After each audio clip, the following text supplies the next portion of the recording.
Agora eu passo para outro tema, professor, que é um tema que nos é muito caro aqui, porque aqui nós temos pelo menos 2 pessoas que já passaram pela coordenação do NEPEC, mais 2 membros, mas o senhor que é um orientador e também membro ativo sendo citado quase todas as vezes que fazemos uma reunião, por mim pelo menos. E o que acontece é o seguinte, como é que surgiu o NEPEC? Conte pra gente, inicialmente. Bom, o NEPEC ele surge, na verdade... Quando foi o ano? A gente não sabe. O NEPEC foi em 2015. Não, 2015. Não tá velhinho já. Tá? Então, o NEPEC, ele surge de uma, como que eu vou dizer, da necessidade. Da necessidade de... de uma necessidade, não. Primeiro, de uma... como que eu posso dizer? É um movimento inercial. O que eu quero dizer com movimento inercial? Uma vez o movimento começado, ele tende a começar. Se ele está parado, ele tende a parar. A Unesp tem por essência ter muito forte a extensão. A extensão é uma das marcas da Unesp, da Unesp em geral. Então, primeira coisa, você tem este impulso.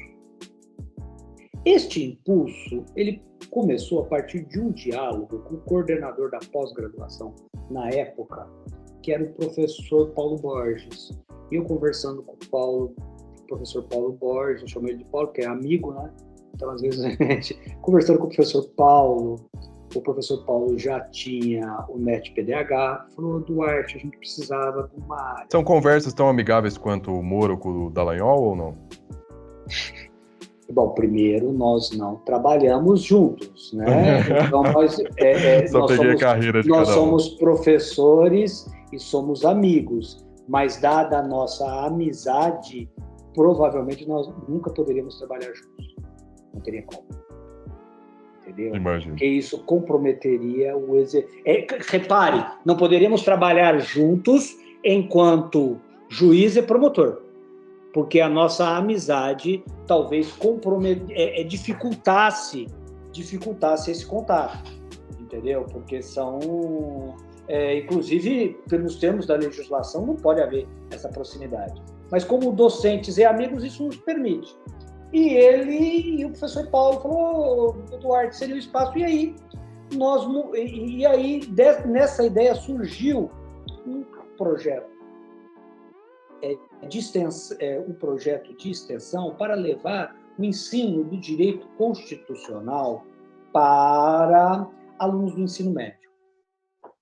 Então, este foi o primeiro momento que surgiu o NEPEC. Ele surgiu de uma forma meio... surgiu assim... Surgiu comigo, eu e eu mesmo, e 2 coordenadores. Entendeu? O NEPEC, a partir disso, no segundo ano, eu consegui uma parceria com a EJUR. E a EJUR tinha uma estrutura montada. A EJUR chamava escola...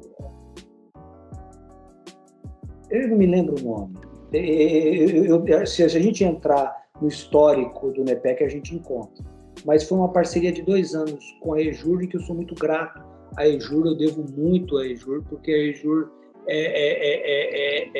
forneceu não somente um material,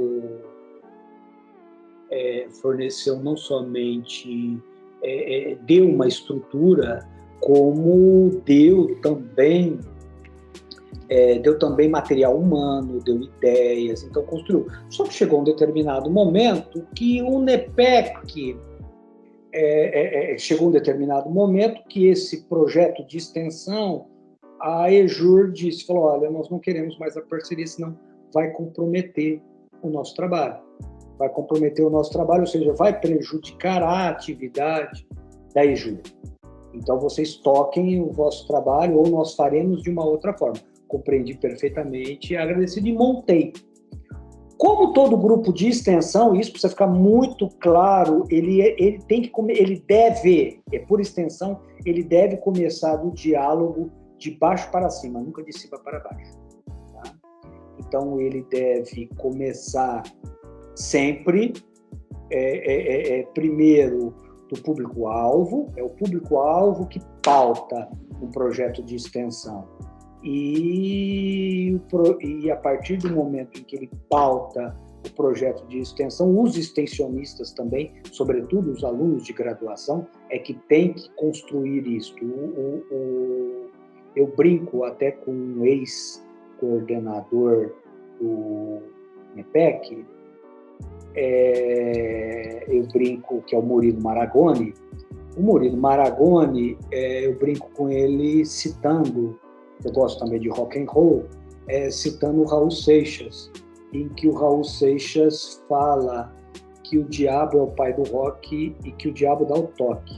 Ou seja, o diabo ele só dá o toque. Então o coordenador ele dá o toque. Quem faz são os alunos. O coordenador ele não faz, ele dá o toque para que o público-alvo e os alunos extensionistas o façam. E quando o EJUR saiu, eu tive a felicidade, na época, eu tinha uma orientanda que já era jornalista, a Larissa Lotufo. Ela é irmã de um orientando hoje meu do mestrado, que é o Vinícius Lotufo. E a partir do momento de uma experiência dela, ela já tinha uma experiência de graduação, ela tinha uma experiência de um outro campus da Unesp, que era o jornalismo de Bauru.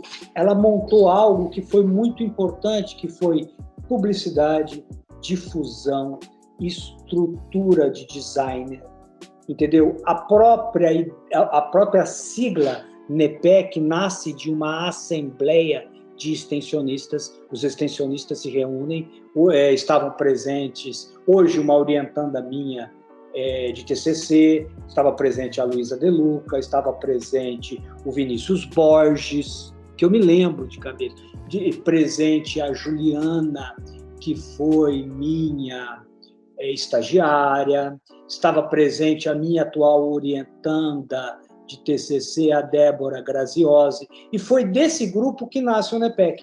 E depois a história do NEPEC é uma construção que é feita por vocês, entendeu? Tudo isso que nós temos foram vocês que fizeram, ou seja, e o NEPEC depende disso, ele depende de vocês e depende das novas gerações. Se as novas gerações não conduzirem o NEPEC não comprarem a ideia do NEPEC, não acharem interessante o NEPEC, não vai para frente. E, sobretudo, a ideia do NEPEC das escolas parceiras. E aí eu sou muito grato, por exemplo, à professora Michele, eu sou muito grato a todos os demais professores, entendeu? Os professores da cidade, da região que nos auxiliam.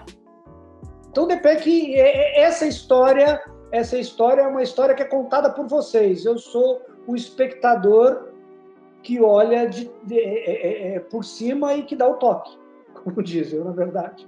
Eu não faço rock, eu dou o toque. Assim, a gente que entra agora, por exemplo, eu que entrei nesse ano, a Melman também, tem muito mais contato com o Galvão, com a Stephanie, né, que são os coordenadores. Eu, por exemplo, é a primeira vez que eu estou falando com o senhor, então eu não tinha nem ideia de como o senhor era fisicamente, até antes da gente ter aquela visita dos alunos na Unesp, foi a primeira vez que eu vi o senhor. Mas eu acho que é interessante a gente saber o que o senhor espera da gente, dos alunos que estão ingressando agora e dos coordenadores também, para a gente ter uma visão de alguém que foi criador. O que esperar? Olha, eu acho que o que esperar, sobretudo, a gente deve nos mirar no fim do NEPEC. Então, qual é o fim do NEPEC? O fim do NEPEC é levar uma educação emancipadora sobre direito constitucional e cidadania, porque as pessoas tratam, às vezes, o direito constitucional como algo muito hermético, como algo fechado, e a noção de cidadania ao público-alvo. Então, aí, se o nosso patrono, e eu acho que ele é o patrono não só da educação brasileira, mas ele é o patrono de toda a extensão, o Paulo Freire, ele procurava alfabetizar de uma forma criativa e de uma forma emancipadora. A nossa proposta é fazer isso com o direito constitucional e com a cidadania. Se esse é o nosso objetivo, o que vocês precisam? Criatividade. Criatividade e métrica para ver, métrica o tempo todo. Conseguimos atingir esses objetivos? O que a gente poderia fazer de novo? Porque acaba sendo um diálogo que não é uma receita de bolo. É algo que se constrói no dia a dia, porque você mede, deu certo isso, não deu. Talvez isso valha a pena repetir. Esse caminho não é certo. E com isso nós vamos criando aprendizados. É um aprendizado histórico. Então, por exemplo, o tempo que o NEPEC tem de vida, ele tem aprendizados que nós não podemos abrir mão. Então, por exemplo, nós temos um simpósio anual. O nosso simpósio anual tem que se realizar porque ele é um espaço de diálogo, é um aprendizado. A gente agrega. Por exemplo, nós temos um outro espaço de cartilha, nós temos um outro espaço em que os alunos do ensino médio interagem. Repare, então, primeiro, o objetivo. 2, a criatividade do que o novo pode trazer. Então, temos o objetivo, a técnica. Quais são as técnicas? A criatividade do novo com o aproveitamento do que foi bem sucedido no passado, das técnicas que foram bem sucedidas no passado. Com isso, nós construímos. Por exemplo, sabedor que você, Vinícius, e você, Bárbara, são tão hábeis em podcast, nós não queremos perder essa técnica, porque ela é uma técnica que ela é uma técnica que ingressa em um espaço que, às vezes, uma obra escrita ou publicada por uma editora, que eu mencionei, que você tinha que pegar um ônibus e ir para uma biblioteca, não chega. E, às vezes, esse diálogo chega por esse espaço e por essa habilidade e por essa criatividade que você e a Bárbara estão trazendo. Sim. É isso. Ainda mais então, quando a gente fala de alunos mais jovens, que, por exemplo, a gente dá aula. Exato. Então é o quê? Objetivo, novas técnicas com habilidades trazidas pelo outro, aprendizado e aproveitamento das técnicas bem-sucedidas. Com isso, nós fechamos e construímos. Não precisa de nada mais. São algumas, vamos dizer assim, axiomas básicos que a gente pode seguir e que seguindo a gente se dá bem. Ou até, por exemplo, algumas situações, né? Não sei se vocês fazem isso também, mas, por exemplo, quando eu vou ler um livro, peguei tal livro na biblioteca, eu vou ler. Eu me preparo, fico em silêncio e tal, eu vou ler. Agora, às vezes, podcast de notícia, eu gosto bastante de ouvir. Às vezes eu tô, sei lá, lavando louça e ouvindo podcast. Às vezes eu tô me trocando pra ir pra aula e tô ouvindo podcast. Então, a gente tem muito essa dinâmica de conseguir ouvir muito mais vezes do que a gente, sei lá, leria normalmente, porque ler a gente tem que se preparar, tem que estar em silêncio e tal. Sim. E podcast não, assim, a gente consegue ouvir o podcast enquanto a gente tá fazendo outras coisas também, então é muito legal isso. Não dá pra ler dirigindo, né? É um pouco perigoso.